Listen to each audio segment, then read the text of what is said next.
everyone, my name is Malia.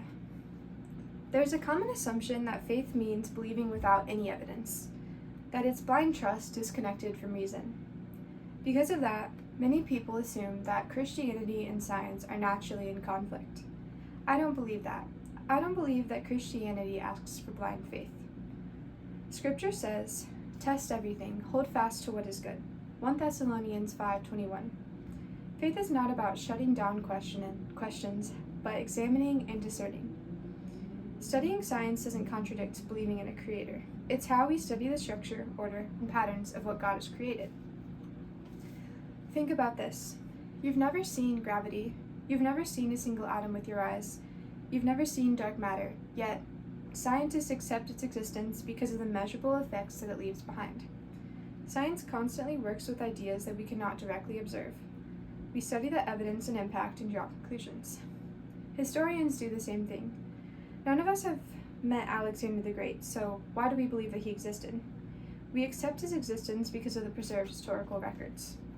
What's interesting is that the New Testament is supported by thousands of surviving manuscripts, far more than most ancient works that we consider historically reliable. Yet, people rarely question the existence of Alexander the Great the way they question the reliability of the Bible.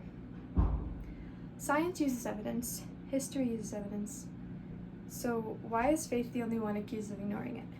I'm going to use the visual metaphor of a telescope to tell you how I encountered this issue and learned how to reconcile the two worlds of science and faith. To understand my journey, we have to start at the very base of the instrument, the tripod that keeps everything steady. When I was 6 years old, I gave my life to Jesus and my faith became my own, not just my parents' faith. Though I believed, I struggled with doubts, and I wanted to make sure that I was building my life on something real and sturdy. I tried to disprove Christianity. I started imagining alternate explanations to the crucifixion and resurrection of Jesus. I asked, what if there were time travelers that manipulated history? What if the eyewitnesses were hypnotized? What if Jesus didn't fully die on the cross and later escaped? As I followed these ideas through, I realized that they would require their own miracles. They would take more faith to believe in than to accept the historical eyewitness claims in the first place. I grew up testing my faith again and again, watching videos and reading books from different perspectives of creation and the resurrection to ensure that my tripod was stable.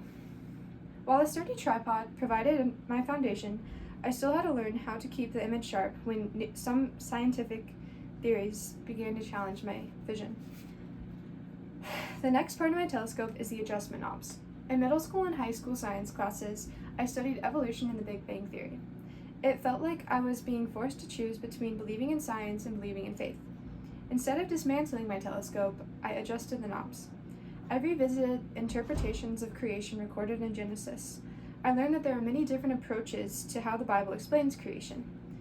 I also discovered scientists who are both serious in their fields and in faith. Even George Lemaitre, who introduced the Big Bang Theory, was a Catholic priest and astronomer. Questioning my beliefs more sharpened and clarified my views on the truth of the Bible with science, just like how adjusting the knobs of a telescope bring the constellations into focus. Once I learned to adjust my focus to those difficult questions, I was finally able to build the main structure of my academic life today. The main structure of the telescope represents where I am now. I'm majoring in chemistry and minoring in classics and religious studies.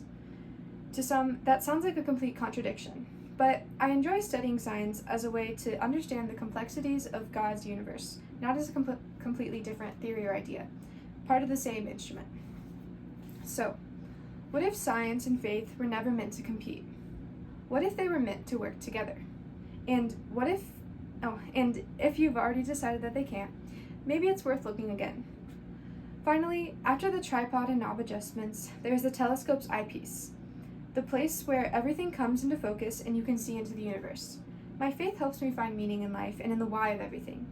Science gives me clarity on how the universe functions. Together, they help me see both the structure and the beauty of the universe. My faith was never about closing my eyes, it was about learning how to focus them. Thank you.